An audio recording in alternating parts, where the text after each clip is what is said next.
রাসূল করিম সাল্লাল্লাহু আলাইহি ওয়াসাল্লাম বলেন, লা ইউমিনু আহাদুকুম, তোমরা পশ্চিম কালেও মুমিন হতে পারবে না। লা ইউমিনু আহাদুকুম, তোমরা পশ্চিম কালেও মুমিন হতে পারবে না। হাত্তা, যতক্ষণ না তোমরা তোমাদের বাবা, তোমাদের মা, তোমাদের সন্তান সন্ততি, ওয়ান্নাসি আজমাইন, পৃথিবীর সমস্ত মানুষ থেকে যতক্ষণ পর্যন্ত আপনি আমি নবী সাল্লাল্লাহু আলাইহি ওয়াসাল্লামকে ভালোবাসনেওয়ালা না হব। ভালোবাসাটা কেমন? নবীজি বলেন বাবার চেয়ে বেশি, নবীজি বলেন মার চেয়ে বেশি আমাকে ভালোবাসতে হবে, নবীজি বলেন সন্তানের চেয়ে বেশি ভালোবাসতে হবে। ওয়ান্নাসি আজমাইন, পৃথিবীর জমিনে যত বন্ধু বান্ধব আছে সমস্ত মানুষ থেকেই আমাদের বেশি ভালোবাসা নবীজি সাল্লাল্লাহু আলাইহি ওয়াসাল্লামের প্রতি না থাকলে আমরা মুমিনে কামেল হতে পারবো না। এখন আপনি আমার ভিতরে কতটুকু নবীজির ভালোবাসা আপনি আমার মধ্যে আছে সেটা আমাদের জানা, আমাদের বোঝার দরকার, একটু পরীক্ষা করা দরকার। দ্বিতীয় কথা হলো, আমরা কেন নবীজিকে বাবার চেয়ে বেশি ভালোবাসবো, মার চেয়ে বেশি ভালোবাসবো, সন্তানের চেয়ে, তাম পৃথিবীর মানুষের চেয়ে কেন বেশি ভালোবাসবো? এটার উপরে আমাদের কিছু আলোচনা, আমাদের কিছু কথা আমাদের শোনা দরকার। বুঝতে হবে ভালোবাসা, মোহাব্বত এমন একটা জিনিস যেটা কঠিন কাজকেও সহজ করে দেয়। ভালোবাসা মোহাব্বতের কারণে মানুষ জীবন পর্যন্ত দেয়। মোহাব্বতে পড়ে এরকম ভাবে খাবার দাবার ঘুম সব ছেড়ে দিয়ে পাগল করা হয়ে যায়। নবীজিকে ভালোবাসার জন্য নবীজি বলছেন, তার কারণটা কি? বর্তমান যুগে যে ফুটবল খেলা চলতেছে এটার দিকে তাকাইলে আমরা সহজভাবে আমি আপনাদেরকে বুঝাইতে পারবো। দেখবেন কিছু ছেলেদের গেঞ্জি একরকম, আরেক ছেলেদের গেঞ্জি আরেক রকম, এক একজনের গেঞ্জি এক এক রকম। কারণটা কি? যে যে যে দলকে সাপোর্ট করে, সাপোর্ট মানে মোহাব্বত, সাপোর্ট মানে কি? মোহাব্বত, ভালোবাসে, ওই দলের জার্সি, ওই দলের ইউনিফর্ম, ওই দলের ড্রেস তার গায়ের মধ্যে লাগছে। এই যে ছেলেটার গায়ে যে কতগুলো একরকম, আর কতগুলো বাচ্চা দেখা যায় যুবকদের আরেক রকম। অর্থাৎ এই যে সাজ হইল, এই সাজগুলো হলো সে যে দলকে সাপোর্ট করে সেই দলের জার্সি। ঠিক না বেঠিক বলেন? এবং কি আমরা ইন্টারনেটের মধ্যে দেখেছি এক যুবক, সে একজন খেলোয়াড় মেসি, তাকে মুসা নবীর সাথে এরকম ভাবে তুলনা করছে। ঠিক না বেঠিক বলেন? নাউজুবিল্লাহ বলেন। যারা এটা শুনবে, যারা এটা বিশ্বাস করবে, যারা এটা প্রতিবাদ না করবে তারাও কাফের হয়ে যাবে। ঠিক না বেঠিক বলেন? আমরা প্রতিবাদ জানাচ্ছি যারা এরকম ভাবে মেসির সাথে, জলিলুল কদর সাহাবী, জলিলুল কদর একজন পয়গম্বর হযরত মূসা আলাইহিস সালাম, এত বড় পয়গম্বরের সাথে মেসির তুলনা দিল, যে খ্রিস্টান যে এই কথা বলতে পারলো, আমাদের ধর্মের উপর এটা বিরাট বড় একটা আঘাত। ঠিক না বেঠিক? এটা বিচার আমরা চাই, এটার তীব্র নিন্দা আমরা জানাই। আমাদের যুবকরা আজকে কোন দিকে চলে গেছে? আজকে তো এটা ভাইরাল হয়েছে দেখে আমরা দেখছি, হয়তো আমার সমাজের, আমার এলাকার আমার ভাই এরকম ভাবে মেসির এরকম ভালোবাসা তার অন্তরে জাগছে, যার কারণ দেখা যায় তার জামা, দামি জামাটা, তার ধর্মের জামাটা, এটাও বাদ দিয়ে দিছে। বাদ দিয়ে কি করছে? ওই তার দলের জার্সি সে পরিধান করছে। ফতোয়ার মধ্যে আসছে, মানুষ যদি কোনো জার্সি পরে নামাজ পড়ে, নামাজ হবে কিনা? আল্লাহ তাআলা কালামে কারিমে বলেন, তোমরা ইহুদি খ্রিস্টানদেরকে বিজাতিকে বন্ধু বানায়ো না। ওই আয়াতের দিকে তাকালেই পরে যদি ওই আয়াত আপনি নামাজের ভিতরে আনেন, ওই জার্সির সাথে লাগান, তাহলে বোঝা যাবে যে যুবক জার্সি পরে নামাজ পড়তে আসছে, যে জার্সিটা হলো ইহুদি খ্রিস্টানদের, ওই জার্সির প্রতি তার মহাব্বত আর ভালোবাসা, মানে ওই জাতির প্রতি তার ভালোবাসা মহাব্বত। এমনটা যদি হয়, আমার আল্লাহ তাআলা কালামে কারিমে স্পষ্ট ভাবে বলে দিয়েছেন, তোমরা বিজাতিকে ইহুদি খ্রিস্টানদেরকে তোমরা বন্ধু বানায়ো না। যে জার্সি পরে নামাজের মধ্যে দাঁড়িয়ে গেল, তার অন্তরের ভিতরে ওই জার্সিওয়ালাদের প্রতি, ওই জাতির প্রতি তার মহাব্বত আর ভালোবাসা আছে, এই জন্য সেই জার্সি পরে নামাজে দাঁড়াইছে। যদি ব্যাপারটা এমনই হয়ে যায়, তাহলে জার্সি পরিধান করে নামাজ হবে না। কারণ এই জার্সির মধ্যে নবীজির সুন্নত তরিকা জামাত জার্সির ভিতরে নেই। এটা গেঞ্জি, গেঞ্জি পইরা নবীজির সুন্নতের যে সাজ আছে এই সাজ হয় না। এটা হবে এক কথা, নবীজির তরিকার বাইরে। সবচেয়ে বড় কথা হলো আল্লাহ তাআলা বলেছেন, ইহুদি খ্রিস্টানদের অনুসরণ করো না। আমি জার্সি পরিধান করেছি, মানে ইহুদি খ্রিস্টানদের মহাব্বত আমার দিলে, আর যার কারণে সহজ হয়েছে নামাজ পর্যন্ত তাদের জার্সি এসে পৌঁছে গেছে। ঠিক না বেঠিক বল? এই জন্য সাবধান হই, কারণ যার সাথে যার মহাব্বত থাকবে, পয়গম্বর বলেন তার সাথে তার হাসর হবে। যে যাকে ভালোবাসবে তার সাথে তার হাসর হবে। আমার ভালোবাসার মানুষটা যদি হয় একজন আল্লাহওয়ালা বুজুর্গ, তাহলে তার সাথে আমার হাসর নসর হবে, আমার হাসরটা ভালো হবে। ঠিক না বেঠিক? আমার দিলের মহাব্বত যদি একজন খেলোয়াড়ের সাথে হয়, ইহুদির সাথে হয়, খ্রিস্টানদের সাথে হয়, তাহলে ইহুদি খ্রিস্টানদের সাথে আমার হাসর নসর হবে। একজন আমার এই মসজিদের একজন মুসল্লি আমার কাছে মাসআলা জিজ্ঞাসা করলো যে বিজাতির বাড়িতে, হিন্দুর বাড়িতে খাওয়া জায়েজ আছে না? আপনি আমার নবীজিও বিজাতির বাড়িতে খাইছেন, তবে সতর্ক, তাদের জবাইকৃত গোশতটা খাওয়া যাবে না। ওরা এক রকমের জবাই দেয়, বলি দেয়, বায়েদের দেবতার নামে এরকম ভাবে জবাই দেয়। ঠিক না ঠিক? আল্লাহর নাম ছাড়া অন্য কোন জবাই আমাদের জন্য কি হারাম। এছাড়া একজন হিন্দু বন্ধু আপনার আছে, সে আপনাকে দাওয়াত দিল, একটা বিয়ের অনুষ্ঠানে আপনাকে দাওয়াত দিল, আপনি যেতে পারবেন। তার মেয়ে বিবাহ দিতে পারে না, আপনি সাহায্য করতে পারবেন। সে অসুস্থ, তাকে আপনি ডাক্তার দেখাইতে পারবেন। এইগুলো করা যাবে, কিন্তু তাদের মূর্তি বানানোর জন্য, তাদের সেই উপসভায় বানানোর জন্য যদি অর্থ চায়, তাহলে মুসলমান দিতে পারে না, জায়েজ নেই। কারণ ইসলাম হলো শান্তির ধর্ম, মিলমিশের ধর্ম। ইসলাম বিচ্ছেদ চায় না, ইসলাম বিচ্ছেদ চায় না, ইসলাম শুধু চায় মিল আর মহাব্বত। যার কারণে মিথ্যা বলা কবিরা গুনাহ, বড় গুনাহ। ঠিক না ঠিক? কিন্তু দুই মুসলমান ঝগড়া লাগছে, ওই জায়গার ভিতরে মিথ্যা বলা শুধু জায়েজই নয়, ওয়াজিব। আল্লাহু আকবার বলে। ইসলাম এমন একটি ধর্ম, ইসলাম বিচ্ছিন্নতা, পৃথকতা ইসলামের ভিতরে নাই। মিলেমিশে থাকবি, হিন্দু মুসলমান মিলেমিশে থাকবি, ভাই ভাই মিলেমিশে থাকবে, স্বামী স্ত্রীর ভিতরে মিল মহাব্বত পয়দা হবে, বেশি বেশি মিল, এরকম ভাবে ভালোবাসা পয়দা হবে।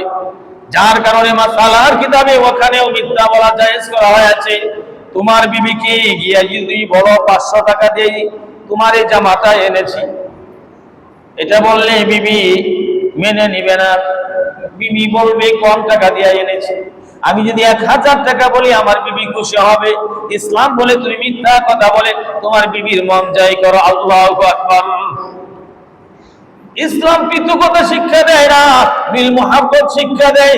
এই জন্য বিজাতি দাওয়াত দিলেও তার দাওয়াত গ্রহণ করা, তবে স্কেল আছে, তবে মাপকাঠি আছে, তবে ধর্মের এরকম ভাবে কিছু বিধান আছে। তাদের সবাই কিন্তু কিছু খাওয়া যাবে না, তাদের দাওয়াত রক্ষা করতে হবে।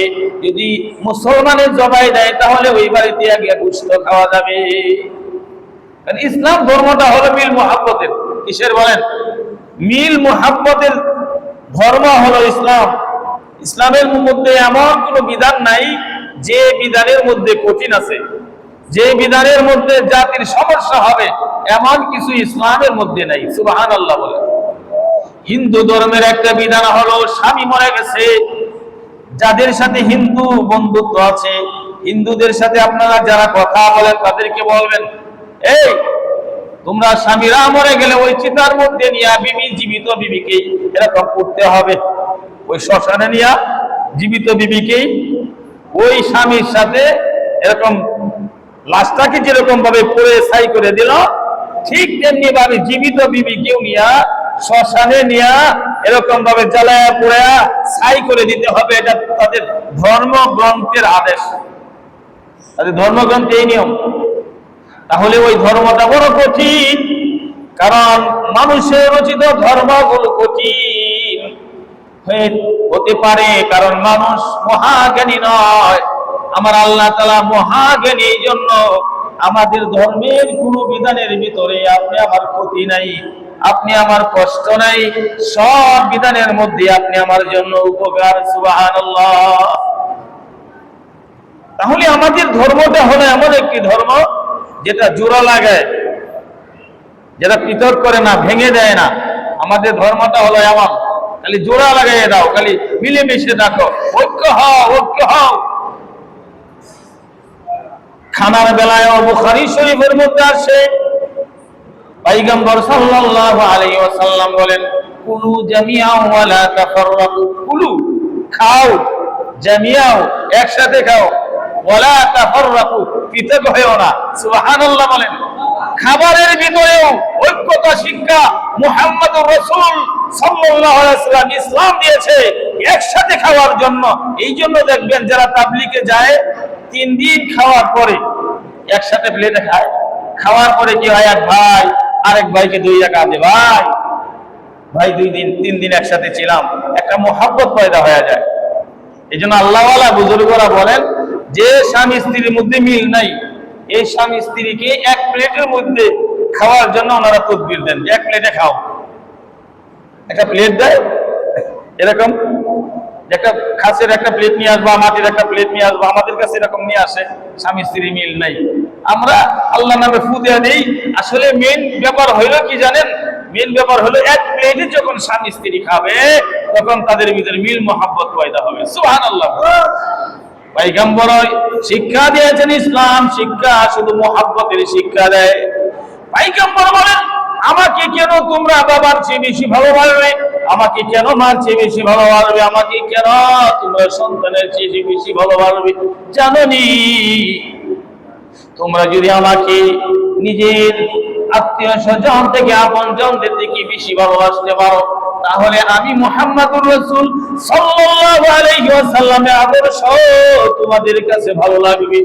ছেলেটা মেয়ের জন্য পাগল হলো, মেয়েটা বলে দিল লাল রঙের জামা তুই পরিধান করবে, ছেলেটা সব জামা বাদ দিয়া লাল রঙের জামাই পরিধান করে। ঠিক না বেটি? সহজ করলো কিসে? ভালোবাসার মহব্বতে। অথচ আমাদের ধর্মে পুরুষের জন্য লাল জামা পরিধান করা হারাম। লাল জামা পরিধান করা কি, লাল গেঞ্জি হোক, জামা হোক, যেটাই হোক, যে কাপড়টা হোক লাল রং, পুরুষের জন্য হারাম। কিন্তু দুনিয়ার ভালোবাসায় পড়ে ওই যে প্রেমিকা বলেছে লাল গেঞ্জি পরিধান করার জন্য, ওই যুবক সেই লাল গেঞ্জিটাই সে পরিধান করে, অন্য জামা থাকা সত্ত্বেও লালটাই সে পরিধান করে। ঠিক না বেটি? পয়গম্বর বলেন, আমাকে ভালোবাসো, আমাকে ভালোবাসো। আমার ভালোবাসা যদি তোমার অন্তরে তোমার বাবার চেয়ে বেশি হয়, আমি মুহাম্মদুর রাসূলুল্লাহ সাল্লাল্লাহু আলাইহি ওয়াসাল্লাম যেভাবে চলেছি রাস্তার ডান পাশ দিয়া, ওইভাবে রাস্তার ডান পাশ দিয়া চলা তোমার জন্য সহজ হবে। আল্লাহু আকবার। আমি মুহাম্মদুর রাসূলুল্লাহ সাল্লাল্লাহু আলাইহি ওয়াসাল্লাম ডান কাত হয়ে আমি শুয়েছি, ডান কাত হয়ে শোয়া তোমার জন্য সহজ হবে। ডাক্তারেরা বলে মানুষের শরীরটার মধ্যে যে রক্ত মাথা থেকে পা পর্যন্ত ঘুরতেছে, এই রক্তটা পরিষ্কার থাকার জন্য, স্বচ্ছ থাকার জন্য একটা ছাঁকুনি আছে। যেমন দুধ আমরা ছাঁকি না, এরকম একটা জাল আছে শরীরের মধ্যে, এই জালটা হলো মানুষের দেহের ডান পাশে। একটা মানুষ যদি ডান পাশ হয়ে ঘুমায়, ১৫০০ বছর আগে যখন ডাক্তার ছিল না, মুহাম্মদুর রাসূল সাল্লাল্লাহু আলাইহি ওয়াসাল্লাম আদর্শ শিখাইছেন উম্মত ডান কাত হয়ে শুইবে। এই ১৫০০ বছর পর ডাক্তারেরা ওই সুন্নতটা কি তারা এরকম ভাবে দেখছে এই সুন্নতের ভিতরে কি আছে, ডান কাত হয়ে শুইলে মানুষের লাভ কি হবে। ওনারা দেখেছে মানুষের ডান পাশে রক্ত ছাঁকুনি রয়েছে। আল্লাহু আকবার। মানুষ যদি ডান পাশ হয়ে ঘুমায়, তার রক্তের ভিতরে যে আবর্জনা থাকে সেটা সহি সালামত হয়, সেই জালের ভিতরে আটকে যায়, তার রক্ত, তার ব্লাড স্বচ্ছ থাকে। সুবহানাল্লাহ। ইসলাম ধর্মটা এমন 12 মাসের মধ্যে 1 মাস না খেয়ে দেখো, ডাক্তারেরা এটাকে দেখেছে যে ইসলামে যে নিয়মটা দিল সেটা একটু তারা যাচাই করেছে, সেটার ভিতরে তারা ঢুকে মানুষের দেহের উপকারও তারা সেখানে পেয়েছে। মানুষ খাইতে খাইতে খাইতে খাইতে পাকস্থলীর ভিতরে খাবারের তৈরির মধ্যে এক জাতের অ্যাসিড জমে যায়, মানুষের ব্লাডের মধ্যে বেশি এরকম ভাবে চর্বি হয়ে যায়, যার কারণে মানুষ স্ট্রোক করে। 12 মাসের মধ্যে 1 মাস যদি মানুষ এরকম ভাবে রোজা রাখে, তাহলে তার পাকস্থলীর সেই দূষিত অ্যাসিড নষ্ট হয়ে যায়। আল্লাহু আকবার। ওই মানুষটার যে রক্তের ভিতরে যে চর্বি জমছে, যে চর্বির কারণে যে কোনো সময় সে স্ট্রোক করতে পারে, ওই চর্বিটা কেটে যায়, রক্ত স্বাভাবিক হয়ে যায়। সুবহানাল্লাহ বলে। ইসলাম ধর্মের প্রত্যেকটা নিয়ম আপনি আমি মুহাম্মদুর রাসূল সাল্লাল্লাহু আলাইহি ওয়াসাল্লাম থেকে পেয়েছি। কারণ আমার আল্লাহ তাআলা বলেন, লাকাদ কানা লাকুম ফি রাসূলিল্লাহি উসওয়াতুন হাসানাহ।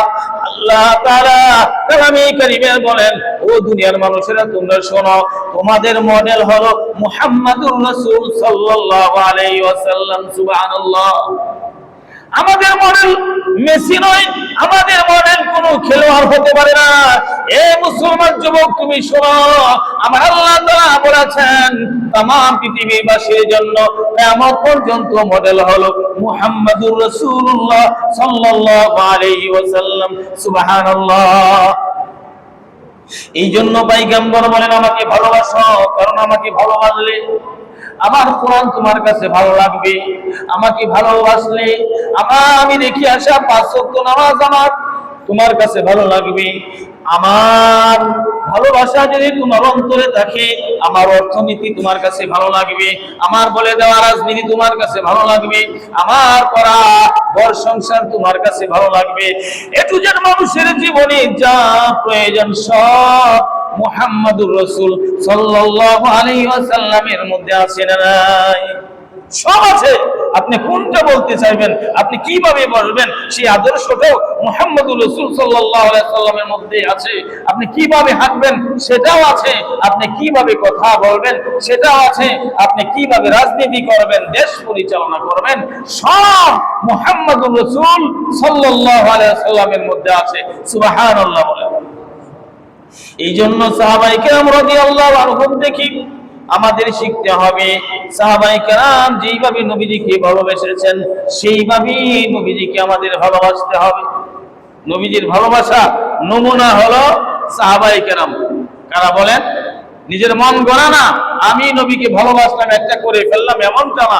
নবীজির কোন সাহাবী করেছে কিনা সেইভাবে করা যদি করতে পারি, তাহলেই মুহাম্মদুর রাসূল সাল্লাল্লাহু আলাইহি ওয়াসাল্লামের আদর্শে হবে, ওনার নমুনায় হবে, ওনার সুন্নাত পালন হবে। ঠিক না ঠিক বলেন?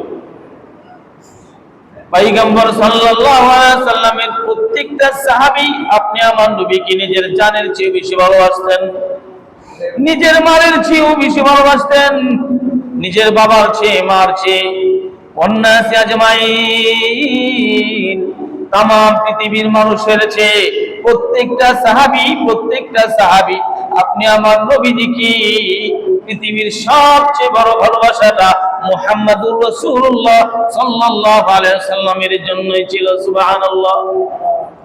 ছোট্ট করে বলি, নবীজির ছোট একজন সাহাবী, ভালো করে খেয়াল করে শুনেন, ছোট একজন বাচ্চা আমার নবীজির সাথে শরীর আমার নবীর শরীর মোবারকের সাথে ঘেঁষে এরকম ভাবে বসে, নবীজির শরীর মোবারকের সাথে ঘেঁষে এরকম বসে, তার কাছে ভালো লাগে। পয়গম্বর সাল্লাল্লাহু আলাইহি সাল্লাম ছোট বাচ্চাটাকে পরীক্ষা করার জন্য নিয়ত করলেন। এই বাচ্চাটা আমার কাছে এসে বলে, নাম হবে তলহা, আমার কাছে এসে বসে মদিনার ঘটনা নবী আমার বললেন, তলহা রে, তুই আমাকে আমার কাছে কাছে এরকম ভাবে আমার শরীরের সাথে ঘেঁষে কেন বসিস? ছোট্ট সাহাবী বলে, ইয়া রাসূলুল্লাহ, ইয়া হাবিবাল্লাহ, আমার ভালো লাগে, কারণ পৃথিবীর জমিনে সব চাইতে আমি যাকে বেশি ভালোবাসি, আমার ভালোবাসা মুহাম্মদের মানুষের সাথে তার শরীরের সাথে মুবারকের সাথে লাগাই বসতে আমার বড় ভালো লাগে। পয়গম্বর বললেন, টেস্ট করলেন, পরীক্ষা নিতে চাইলেন। নবী আমার বলেন, এরে তলহা, পারবি আমার আদেশে তোর বাবার কল্লা আমার হাতে এনে দিতে পারবি? আমি যদি তোকে আদেশ করি তুই কি এটা পারবি? মদিনার ঘটনা বন্ধুরে, দিলটাকে নরম করে দাও। তুমি আমি নবীজিকে কতটুকু ভালোবাসি, তোমার আমার ভিতরে নবীজির ভালোবাসা কম, যার কারণে মুহাম্মদুর রাসূলুল্লাহ রেখে যাওয়া জামা তোমার কাছে ভালো লাগে না।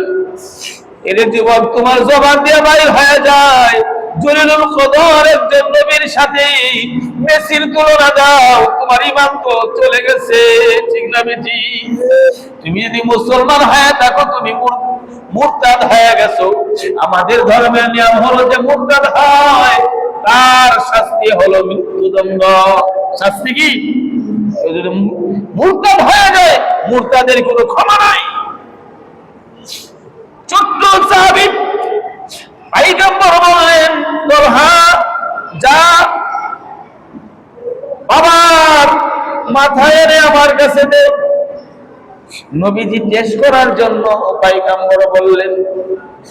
ছোট সাহাবী দাঁড়িয়ে গেলেন, তলোয়ার নিলেন, রওনা দিয়েছে। আমার নবীজি বলেছে বাবার কল্লা এনে দিতে, আমি দিয়ে দিব। নবী আমার ডাক দিলেন, তলহা দাঁড়া, আমি তো তোকে বাবাকে হত্যা করার জন্য আমি তোকে বলেছি, ইসলাম ধর্মে তো এটা জায়েজ নাই, তারপরেও তুই কেন দৌড় দিলি? কেন তুই বাবার কল্যাণ তুই এরকম রাজি হয়ে গেলি? তুই আর হয়ে গেলি। ছোট বাচ্চারা নাক দিয়ে বলে, পয়গম্বর, আমি শুধু আমার জানের চেয়ে আপনাকে বেশি ভালোবাসি না, আমার মা বাবার চেয়েও আমি আপনাকে বেশি ভালোবাসি। আল্লাহু আকবার। নবী আমার ডাক দিয়ে বলেন, তলহা রে, সে তো তোর বাবা, বাবার সাথে তো খারাপ আচরণ করা যায় না, হত্যা তো দূরের কথা।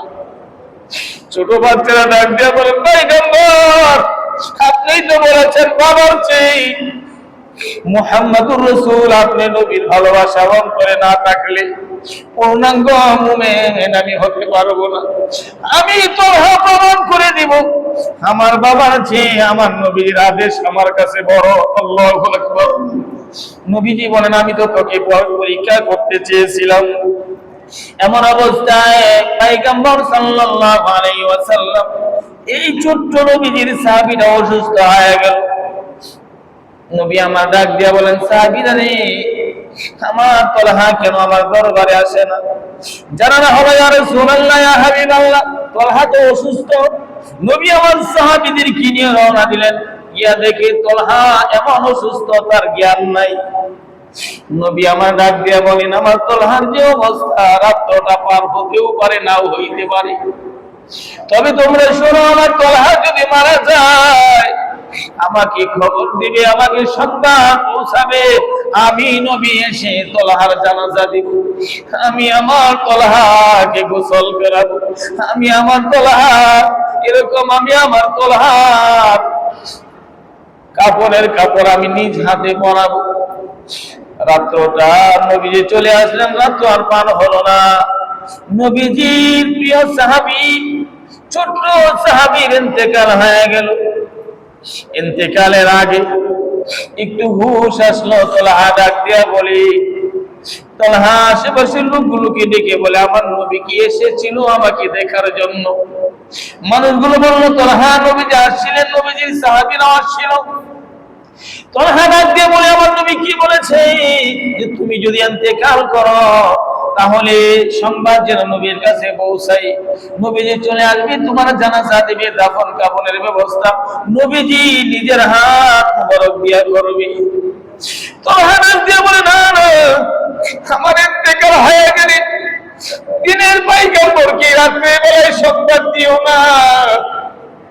আমি তোমাদেরকে ওসিয়ত করে গেলাম, এই সংবাদ আমার নবীকে দিও না, কারণ আমার নবী যদি রাত্রে বেলায় আমার বাড়িতে আসে, আমার বাড়িতে আসতে কতগুলো ইহুদির বাড়ি পার হয়ে আসতে হবে। গহীন রাত্রে আমার নবী আসবে, এমন অবস্থায় যদি কোনো ইহুদি আমার নবীকে পাথর মানে, আমার নবীজির গায়ে যদি আঘাত করে, আমি শান্তি পাবো না। আমার নবীজির হাতের জানাজা, আমার নবীজির জানাজা, আমার নবীজির হাতের কাফনের প্রয়োজন আমার নাই, কিন্তু আমি চাই আমার দ্বারাই যেন আমার নবী কোনো আঘাত না পায়। আল্লাহু আকবার। বন্ধুরে, কেমন ভাবে নবীকে ভালোবাসবা? মদিনার ওই ছোট্ট সাহাবীরা আমার নবীজির ভালোবাসা শিক্ষা দিয়ে গিয়েছেন। রাত্রে বেলায় ইন্তেকাল করলো, জানাজা হলো, দাফন কাফন সব শেষ হয়ে গেল। সকাল বেলায় পয়গম্বর ফজরের নামাজ পড়ে, আসরের নামাজ পড়ে মুসল্লিদের দিকে ফিরে নবীজি বসতেন, যার কারণে পৃথিবীর সমস্ত ইমাম সাহেবরা ফজরের পর আর আসরের পর মুসল্লিদের দিকে ফিরে বসে, ঠিক না ঠিক? এটা নবীজি করতেন। নবীজি এই বসার মাধ্যমে নবীজি মক্কা মদিনার রাজত্ব করেছেন। সুবহানাল্লাহ। আমার নবীজির কোনো সিংহাসন ছিল না, মুসলমানেরা রাজত্ব করেছে, আবু বকর রাজত্ব করেছে, হযরত ওমর খাত্তাব রাজত্ব করেছে, হযরত উসমান গনি রাজ্য পরিচালনা করেছেন, কিন্তু তাদের সিংহাসন ছিল না, তাদের সিংহাসন ছিল মসজিদের মিম্বর। সুবহানাল্লাহ। পয়গম্বর ফজরের নামাজ পড়ে সাহাবীদের দিকে ফিরে বসলেন। নবীজি বললেন, আমার সাহাবীর খবর কি? একজন সাহাবী জানালেন, ইয়া রাসূলুল্লাহ, ইয়া হাবিবাল্লাহ, আপনার সাহাবী রাত্রের বেলা ইন্তেকাল করেছে। নবীজি বলেন, আমি না বলেছি আমাকে জানানোর জন্য। সাহাবীরা বলে, ইয়া রাসূলুল্লাহ, আপনার সাহাবী ওসিয়ত করে গেছে রাত্রের বেলায় যেন আপনাকে খবর সংবাদ না দেওয়া হয়। কেন কেন কেন? আপনার সাহাবী বলেছে, আপনার হাতের জানাজা, আপনার হাতের দাফন, আপনার হাতের কাফনে তার ফায়দা হবে ঠিক, কিন্তু আপনার গায়ে যদি কোনো ইহুদি রাত্রের বেলায় মাথা ছুঁড়ে মারে, এটা তার সহ্য হবে না, এই জন্য সে ওসিয়ত করে গেছে। আমার নবীজি চোখের পানি ছেড়ে দিয়া আকাশের দিকে তাকে আল্লাহকে ডাকতে বলে, আল্লাহ, তোমার কাছে আমার তলহার জন্য ফরিয়াদ। হাসরের ময়দান যেদিন কায়েম হবে, ওই দিন আমি একটা দরখাস্ত তোমার কাছে করতে চাই, আমার তলহা হতে পারে। আমি নবী চাই হাসরের দিন আমার তলহার দিকে তাকায় তুমি হাসবা, আর আমার তলহা তোমার দিকে তাকায় হাসবে। আল্লাহু আকবার। বন্ধুনি, আমার নবীজির ভালোবাসা, নবীজিকে কিভাবে ভালোবাসবেন, হযরত সাহাবায়ে কেরাম রাদিয়াল্লাহু আনহুম থেকে আমাদের শিক্ষা অর্জন করতে হবে। আল্লাহ তাআলা আমাদের সবাইকে সাহাবীদের নমুনায় নবীজিকে ভালোবাসার তৌফিক দান করেন, বলে আমিন। আল্লাহ তাআলা আমাদেরকে দ্বীনের জন্য আমাদেরকে কবুল করেন, বলে আমিন। মৃত্যুর আগ পর্যন্ত নবীজির নমুনায় যেন আমরা চলতে পারি, আল্লাহ তাআলা যেন তৌফিক দেন, বলে আমিন। সাহাবায়ে কেরাম রাদিয়াল্লাহু আনহুমের ভালোবাসা আমাদের অন্তরে আমরা ধারণ করে ওনাদের নমুনায়, ওনারা যেভাবে নবীজিকে ভালোবেসেছেন সেইভাবে যেন নবীজির ভালোবাসা অর্জন করতে পারি, আল্লাহ তাআলা তৌফিক দেন, বলে আমিন। এখন প্রশ্ন হলো, নবীজির ভালোবাসা কার ভিতরে কতটুকু আছে? যারা এই দুনিয়ার জমিনে ওয়ারাসাতুল আম্বিয়া, হযরত উলামায়ে কেরামকে যে যত বেশি ভালোবাসবে, বোঝা যাবে তার ভিতরে তত বেশি পয়গম্বর সাল্লাল্লাহু আলাইহি সাল্লামের মহব্বত আর ভালোবাসা আছে। আপনি মন্ত্রীকে কতটুকু ভালোবাসেন সেটার প্রমাণ হলো মন্ত্রীর ছেলেকে আপনি কতটুকু ভালোবাসেন, ঠিক না ঠিক? ওয়ারাসাতুল আম্বিয়া, দুনিয়ার ওলামা হযরত ওনাদেরকে ভালোবাসার মাধ্যমেই প্রমাণ হবে আমি নবীজিকে কতটুকু ভালোবাসি। আল্লাহ তাআলা আমাদেরকে ওলামা হযরতকে ভালোবাসার তৌফিক দান করেন বলে আমিন।